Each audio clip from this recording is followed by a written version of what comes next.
Guardians of the Galaxy is hands down the biggest surprise of 2021 for me. I was not expecting to enjoy this game at all. The promotional material for it was undeniably terrible, but I am glad to say that in almost every aspect, Guardians of the Galaxy is an absolute blast, especially when you compare it to the most recent mainline Marvel title, aka Marvel Avengers. This game in comparison is an absolute steal and is incredibly pro-consumer. In the sense, Guardians of the Galaxy, unlike its evil brother, does not try to sell you any microtransactions, and I mean none. It also does not offer any paid XP boosters. This is simply put a well-paced single-player story-driven game that has finally shown us what developers can do with Marvel's IPs when Square Enix isn't actively trying to destroy their own games. Now, unlike other reviewers, I am not going to sit here and make you wait to discuss the combat, something which from what I can tell has had pretty mixed reception too, and is the main reason as to why I didn't expect to like this game. I would have personally have loved to be able to play all the Guardians like you play Peter Quill, but the combat system they do have is perfectly fine, and it actually helps with the story of this game later on. In short, you control the other Guardians. It's just more in the command sense rather than the usual third-person way we usually see, and this later on helps to make you feel like the leader of the group, aka one of the main focuses of the story. Each Guardian has 4 abilities you gradually unlock as you progress through the game, and unlike what I've seen other people say, you can't just button smash their abilities on higher difficulties.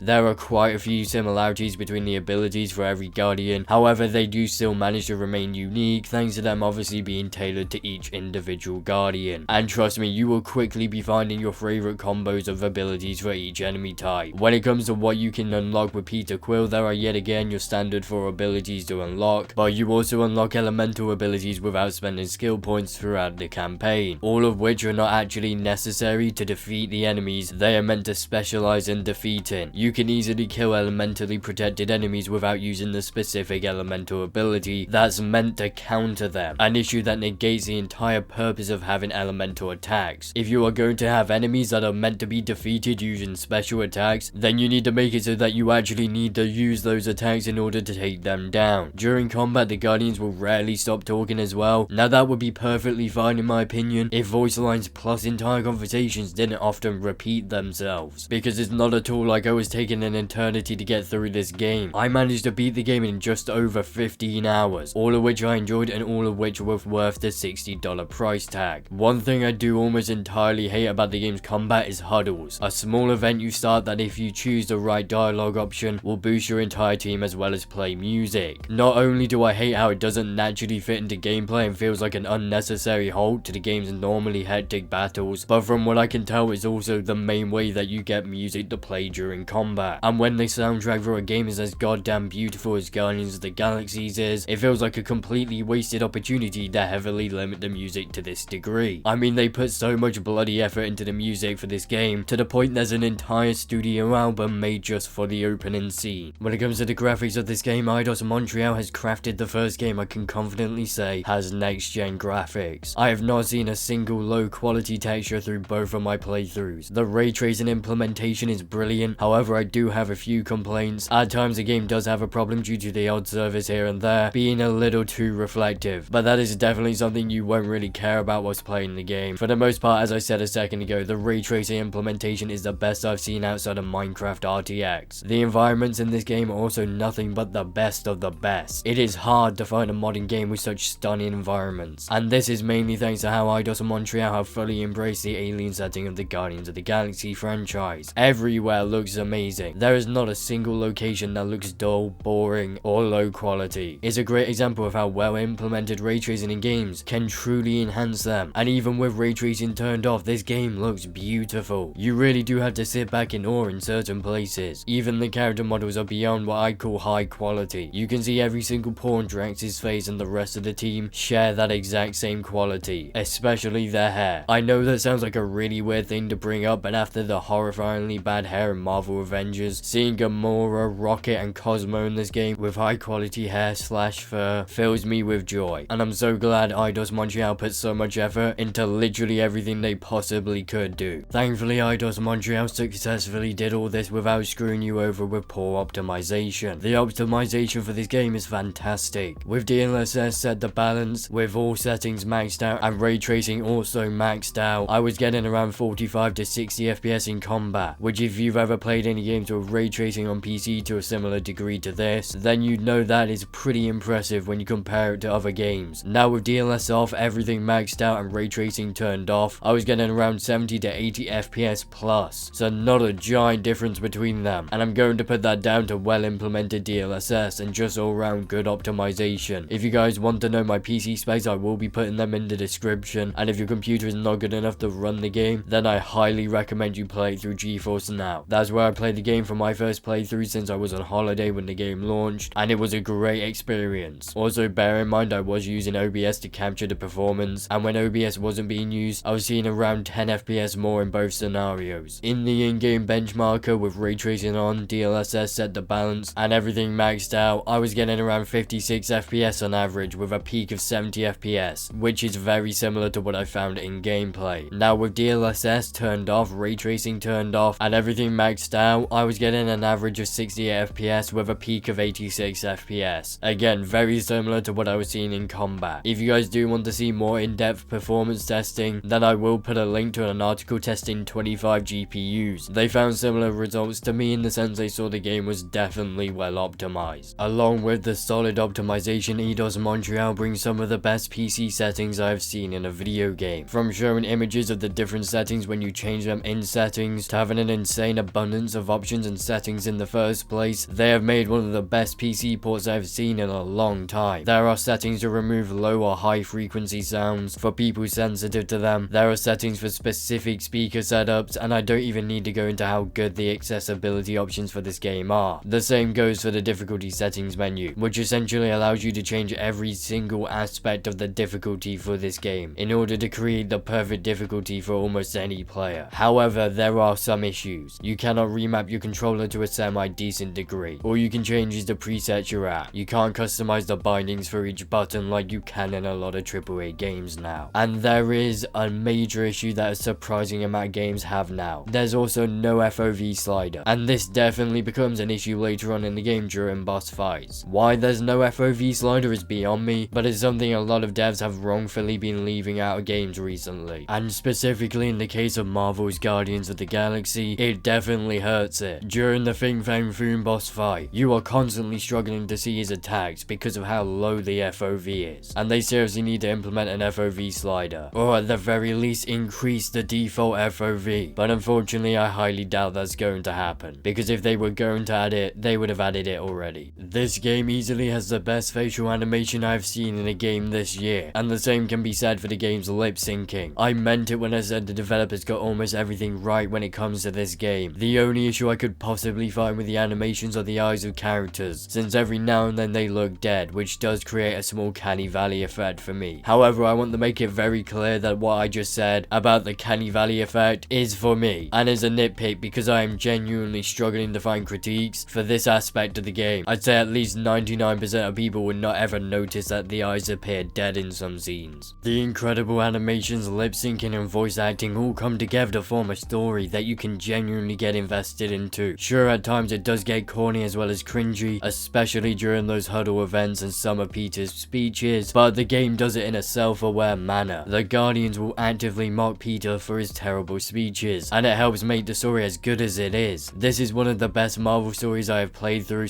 / watched. Every single character has some form of genuine character development, like Drax finally accepting his family's death. Are you hurt, Papa? Talk to us, love.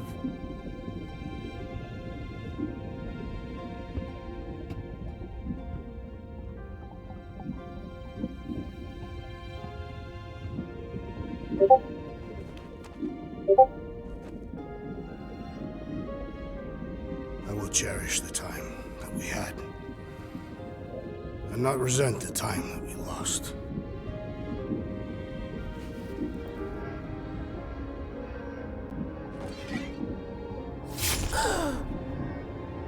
Shall love and honor you both. Always. The characters feel human, they feel real. I mean, goddamn, if the Nikki scene doesn't even hit you a little bit, you are a fucking sociopath, my guy. This isn't about you. You're right. I'm not gonna pretend to know what you're going through or what you're feeling. I don't even know what I'm feeling. It's like empty and heavy at the same time. I keep seeing her, but then as soon as I focus,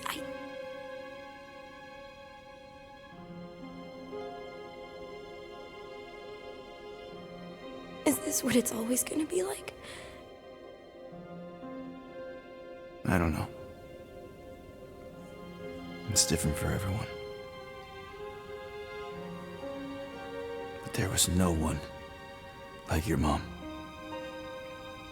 She really, really loved you. I need her back.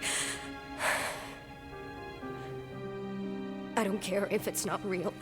I need things to go back to how they were, even if it means making the same stupid game for all stupid eternity. Just the thought that she might come back is better than admitting that she never will, and that...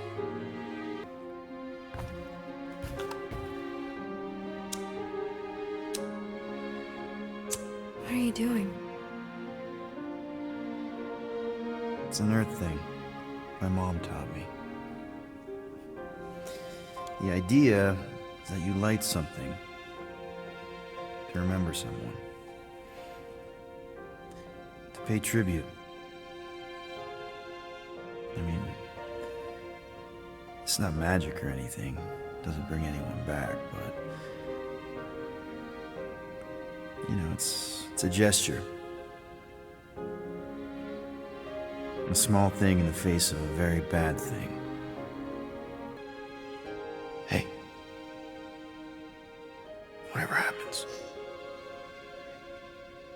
you're not alone, okay? Thank you.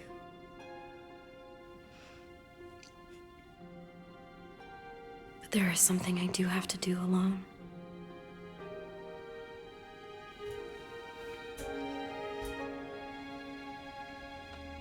And it's clear Idis Montreal understood and cared about telling a good story, because characters like Drax aren't just played off for laughs in this like they are in the movies. They actually have a purpose other than comic relief, and you can genuinely feel sorry for them because of emotional scenes like this one. I came to honor the memory of my family. They died without meaning or honor. I think I know what you mean, man. My mom with the Shitara game. She also died for no reason. They just shot her.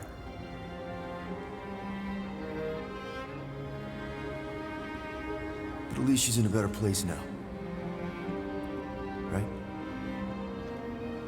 In Katathian religion, we believe that in order to reach Ultaf, one must lead a life filled with purpose. And that failure to do so results in banishment to Sarduth. Our families have been cast out of paradise, Peter Quill, and into nothing. Rocket also has a scene like this.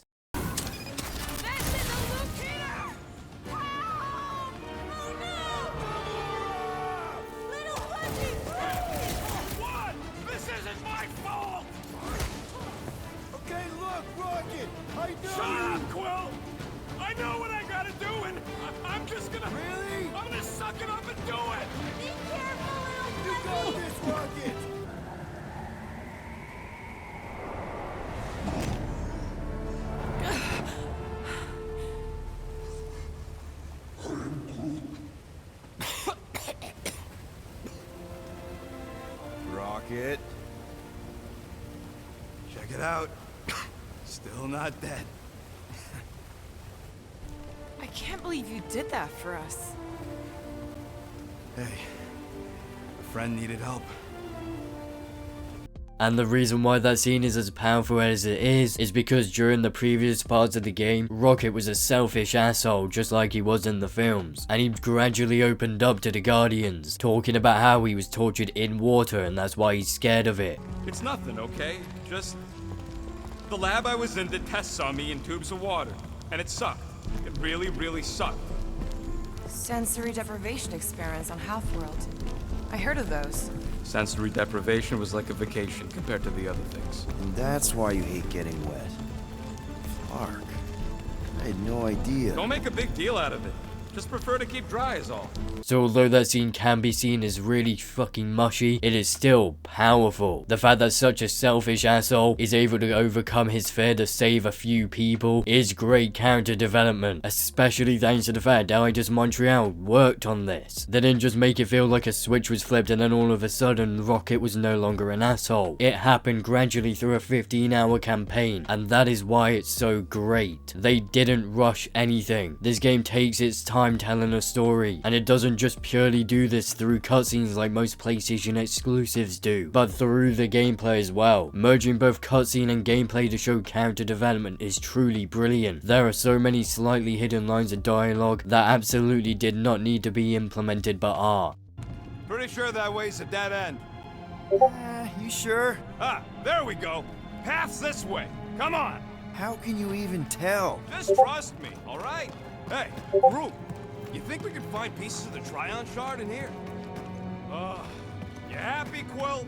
You found the thing I told you was there, but you didn't listen. That's it. Walk of shame. I am Groot.